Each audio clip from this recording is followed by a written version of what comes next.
Hello and welcome back to art class. Today we're going to work with something kind of new. It's something that you may have seen out and about when you're watching TV or strolling the internet or different things in a magazine or a book. We're going to talk about something that's called positive and negative space.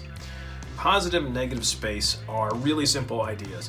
Positive space in a picture, when we're talking about a picture, a painting or a drawing, is an object. So in my example that you're seeing right now, the chairs are the positive space. They're the actual object of the picture.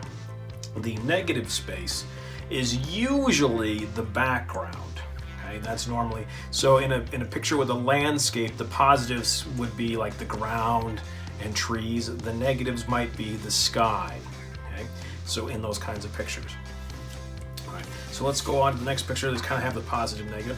What we're going to talk about is how positive and negative can be kind of interchanged. They can be swapped, and it makes it kind of difficult to figure out which is supposed to be the positive and which is supposed to be the negative. So in the picture that you're seeing here are it's like two polar bears giving a hug. And you can see that most likely the black area should be the background and the white should be the polar bear, but they made the background come into the positive space to make it look like two bears hugging. So it's just one of those things that sometimes it's kind of hard to tell which one's supposed to be positive and which one's supposed to be negative. And that's kind of the fun thing about this kind of projects, is those things. I'll give you another example here. The hands. They're equal in space, so it plays again back and forth. The hands are positive space, but then the area behind them are the negative space, but it's kind of hard to tell which one's supposed to be which. The next one here is the one you've probably seen before. It's really common, is the vase that has faces, or it looks like faces. So those are pretty common. You've seen those as like a magic eye or something like that. Those are all really common issues I wanted to show you. An artist that actually uses negative space and positive space in a kind of interesting way. As you see here, this is Georgia O'Keeffe. She has passed away, but she is super famous for doing several different types of paintings. And the ones that you're seeing here is actually, it's kind of hard to tell what it's supposed to be. But the outside edge here, around the colorful egg shape, the egg shape is actually the background. What this is she painted a really close-up, or took a picture, painted a picture really close to the eye of a skull of like a, I don't know, I think it was like some kind of cattle, like cow. Okay? So this is actually the eye socket, and that's the hole for the eye socket. And she gave it a really beautiful color there. So this one's playing on which is more important, the eye socket itself or the hole behind it. And then another one that she did is really cool, is the river picture here. This is actually a river, and it's kind of hard to tell if that was supposed to be just the background and this is the mountains and the ground, because this is like an above, like, you know, you're really high in a plane looking down on the mountains area and you're just seeing the river lines. So she's just kind of using the positive negative spaces there. All right, so let's get on to our project. Okay?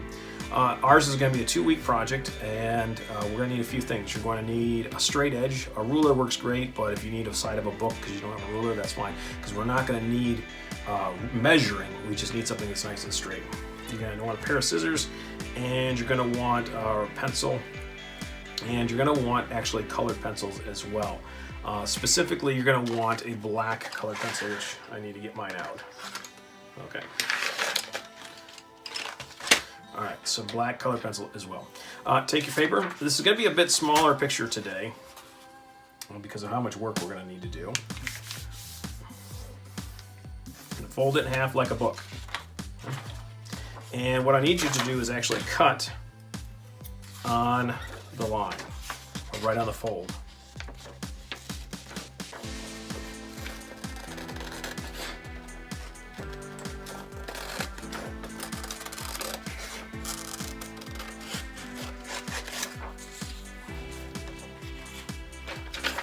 Okay, choose the better half.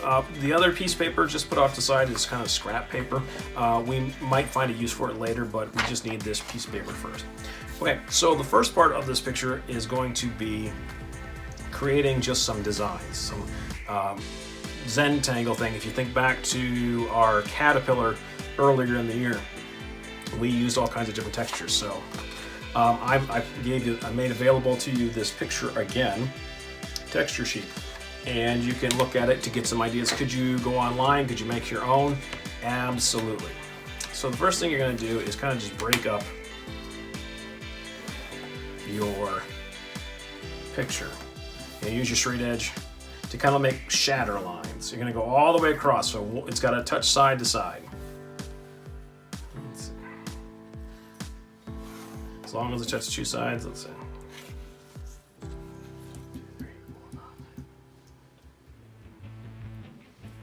All right, let's go.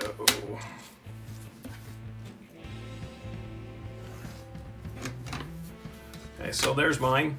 Mine is, I have 5 lines, 1, 2, 3, 4, 5. Let's keep it somewhere between 4 and 6 lines. 4 and 6 lines. Any more than that, you're going to be working too hard. So between 4 and 6 lines. And what I need you to do is you're going to put a different texture in each of them. I want you to use the black colored pencil. If you need to draw it out first, you can. And what I'm going to do here is I'm actually going to trace these as well. So I want this done all in black on the end. If you need to do it in pencil first, that's great. If you can do it in one try with just black, that's great as well.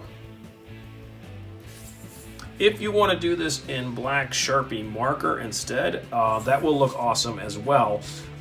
It's just it's a little bit trickier and uses a lot of Sharpie marker to do. So that's why I'm using colored pencil, because it won't use quite as much. So I'm going to start adding a texture. I'm going to do different kinds of design too. Let's see, I'm going to do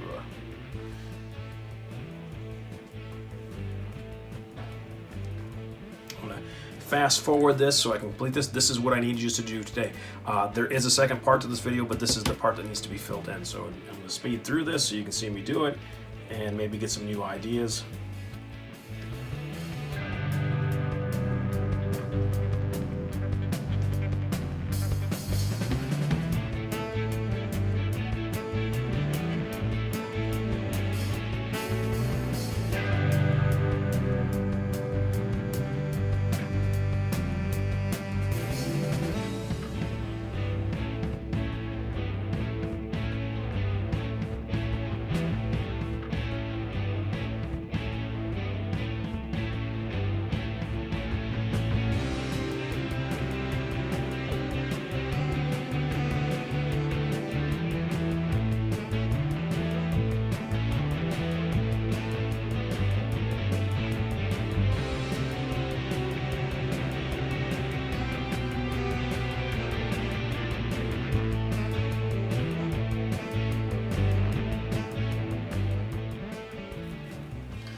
Alright, when you get completed with this, you want each one of these to be different. You can look up line. Remember, there is something called Zen tangles, and it'll give you even better or different designs. You do not have to use mine that I'm giving you here. Just like at the beginning of the year, you didn't have to use mine. I just want to give you options. Then what I need you to do is take a photo of this, upload it to Google Classroom, and I'll see you next week to finish this up.